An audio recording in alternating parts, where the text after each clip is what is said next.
I'm Jimmy Lance, I play lead guitar. Sean Hay, I play drums. Eric Reed, play bass. And I'm Barrett Jones, I'm rhythm guitar and lead vocals for the Breakpoint Method. And if you're not in the now, you're in the nothing. Damn right. So you guys are currently out doing a tour right now? Always. We do what we can. You know, sometimes we only get to stay out for 3 days and have to come back home. So we do what we can. Nice.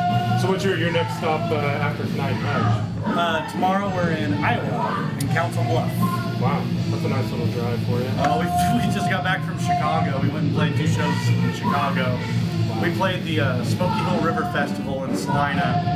And then basically from the festival we left for Chicago. Then played it. That was like a what? Got there, had a couple hours to set up. 6 in the morning, everyone's passed out. I'm just driving. It sucked. But that's how you do it. That's how you get your name out there, you know. Mm-hmm. Yeah. How was the reception of the fans there for you guys? Well, actually, it was really good. Really good. We were surprised, to be honest with you. You know, it's for a band that no one's ever heard and things like that. It's very common when you go to a new place the first time. They're just kind of like, who are these guys? You know, they don't care. But Chicago's response was really good. They were very nice. There's been other cities that, you know, like, that you're just like, you don't get the response that you want, but Chicago was really cool. Hayes. What do you mean? Hayes was great. Hayes is crazy. Yeah, Hayes is awesome. I'm scared of Hayes. Those kids know how to scary. throw each other. Really? Yeah, it gets rowdy in there. Nice. Hayes of all places. I know, that's would what never we know said. it. They must be bored. He was just kidding around. He was like, somebody punch somebody, and this kid just turned and just attacked this guy next to They him. got ugly. I felt bad. Kid got his shirt ripped off. We took a step back. Nice. Let's talk a little bit of history on the band. How long have you guys been together? Almost 4 years. About 3.5, Has really. it been that long? Yeah, January it'll be about 4. I quit. Basically, we're just all friends that pretty much grew up together, and just one day decided that, you know, we'd always wanted to be in a band, and you know, back when we were 15 and 16, we were never really good enough, and we kind of hooked back up in our early 20s and just started playing. And we're like, let's do it, and then we started on something we had no idea what we were doing, no idea what we were getting into. No, if we were to go into the store and look for your guys' music, what section of the store would we find you guys at? Probably more. You Rock. might find it. Maybe in the rock section. Some places might put it in the metal section. Some may put it in alternative. A lot of people say punk and stuff too. I don't know. We get a lot of influences. He really likes pop and punk music and stuff. I really love metal, like really heavy metal. So does he. And then he likes Disturbed. Just Disturbed. The only band he likes. I refer to it as progressive punk rock. If I had to slap a label on it, progressive Pop metal. Yeah, I like that metal. better. Pop metal. Pop metal. Now, are you guys all pretty comfortable with recording? Because I know a lot of bands. Oh, yeah. A lot of bands prefer playing live to recording. Well, we actually share a studio with Seasons After, and so it's really, that's when we write a song, that's what we do is we record it, see if we like it. Yeah. It definitely allows you to play with a little bit more. So that way, besides just being in, just besides, you know, just doing it in rehearsal, you know, you have it on a CD, you put it in your car, you put it on your iPod, all day, just whatever you're doing, you can sit there and listen to it and think of new ideas and things like that. And that's it. If you really gotta jump up to that level, you got to be able to think about it and compose it, not just slap it together and go, do it. You know, you need to compose it. Now, do all 4 of you guys contribute to the writing process? Yes, and pretty much one of us will just come up with a little riff and we just build from there. We argue and throw shit and cuss man. and fight and all kinds of stuff until we come out with a song. The writing process for Breakpoint Method is probably worse than raising a child. Yeah, it's I don't know how many times we've thrown guitars across the room. Well, I have. I'm a guitar thrower. I'm the one who doesn't take care of it. I'm the antagonizer. I'll make sure you're bad. But yeah, we all contribute to answer your question. Yes. Let's talk a little bit about your guys' live performance. And, a couple of times we've seen you guys. I mean, you guys definitely your presence on stage is felt with the people in the audience. If you had to describe to someone who's never seen you guys live what to expect from your live performance, how would you do that? Most energetic. High energy, as far as we can. It's usually that's how I would describe it. And it's whether we're playing to 500 people or playing to one, we always try to at least give whoever came that show. There's so many bands we've seen, like, you know, I mean, there's shows we go, there's 3 people there. It happens. Yeah. And we'll see the band just get mad, and then they'll give those 3 people who actually came to the terrible show. But to us, we love those people. They came there for us. We give them all that we can, you know. It's kind of, sometimes our crazier shows have been to 2 or 3 people. Yeah, that's when I try and jump off stages and stuff like that. Yeah, like tonight I like the little the miniature mosh pit. Oh yeah, those are fun. We that actually originated. We played this. Basically, this show got really messed up. We ended up playing in a bingo hall, and the guy running security, there was just no moshing. If a kid even bumped into someone, he was running in the crowd like, no, like that. And our crowd went and just started whispering to each other what they were going to do during. We had no idea. Jimmy goes out in the crowd and started this breakdown. All of a sudden, the entire crowd, probably about 25, 30 people, just all drop to their knees and start moshing. And Jimmy's just confused as hell, and the security guard doesn't know what to do. So it kind of became our little thing. We asked people just to give us a little mini mosh pit. Just Munchkin. plus, it's hilarious. So something good came from something bad. Exactly. Yeah. That's what rock is, man. Yeah. It's taken, you know, like I said, tonight we didn't have microphone stands. Screw it. We got a broomstick and some MacGyvered 2x4s and duct tape. Good job. And some ingenuity. Yeah. You took the MacGyver route on it. That's right. Yeah. Definitely. What's next for you guys? What shows you guys got coming up? And Gosh, I don't even. We have a lot of shows coming up. One of our bigger ones, we get to go home and play in Salina with Texas Hippie Coalition. They'll be July 1st in Hemlock. And so we're really looking forward to that one. I'm really pumped about that one. Yeah, Hemlock's here the next day. Yeah, I saw that. Day before. Day before. They're here on the 30th. Yeah, June 30th. Either way, I'm really pumped about that show. That ought to be really fun. And, yeah. and we've got a lot of things in the works. Our plans are just to do this. Just keep doing it. Music business kind of sucks right now, so we're just doing what we can when we can. Love to say. Let's talk a little bit about your local music scene over there in Salina. How has that changed over the last couple of years for you guys being involved in? We have the craziest, most hardcore, dedicated fans I've ever could imagine.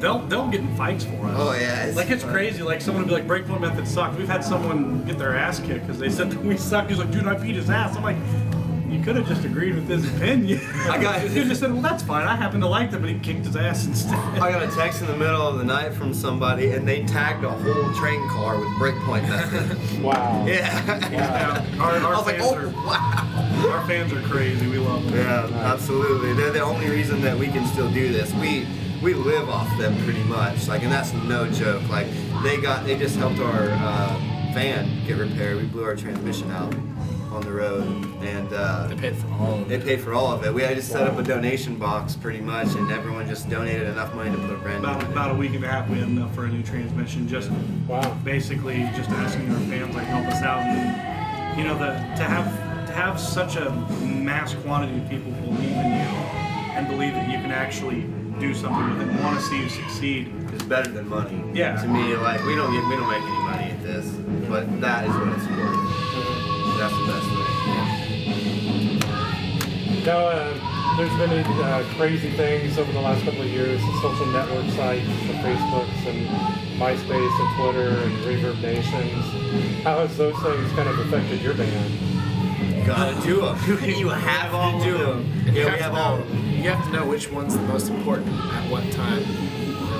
Yeah, MySpace was hot then it was Facebook, then it was Twitter, now it's Facebook. I mean, you gotta play the right ones. Reverb Nation's probably the most useful, but no one goes to Reverb Nation around Just here. artists. Yeah, But, just artists. I mean, and, if we were to like recommend, like if someone's starting a band, Facebook's the way to start right now because you get the local, you know, all your friends and everything like that. You get that nice local. That's good scene for going. local, yeah. But you know, like But now with there's us, you know, going out to Chicago, Denver, you know, when we go to Omaha, Dallas, and all that. Omaha.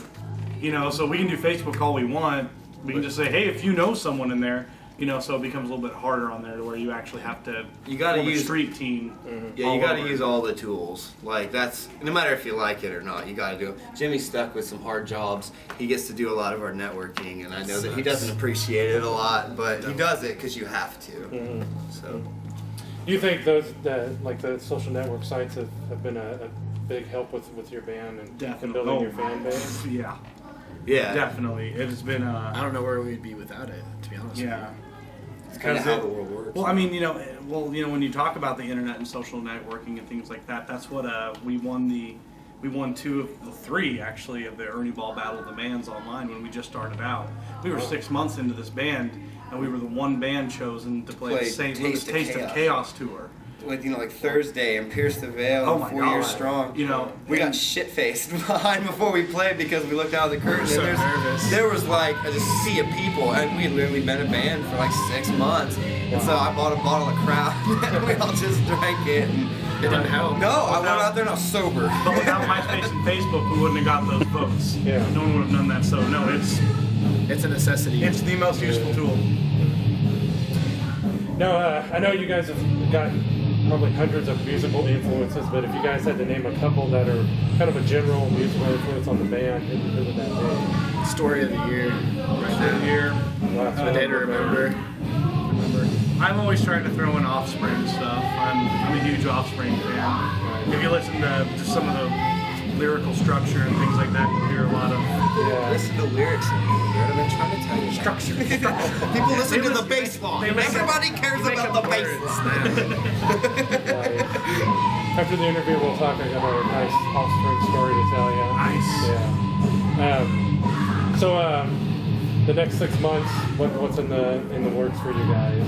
Well, we're preparing to, like right now, you know, as a band, I mean, everyone has to do this when you start out. We have our normal 9-to-5 life, and then, you know, 3 or 4 days out of the week, we try to break off and do the band thing. But right now, we can't 100% support our bills and, you know, responsibilities for the band. So we're doing both, and hopefully by the end of the year, or the beginning of next year, we're gonna be able to migrate 3 years out. And also prepare another album, I think, is definitely what we'd like to do too, because We are fans of new albums. you know, we took a long time. The recording process was a pain in the butt for us because we're very particular, and we spend a lot of money really fast. Apparently, we can do that, and so it was really a really pain in the butt. I don't know how to explain it. It took forever to do, and now, what are you laughing at? That was a real long time.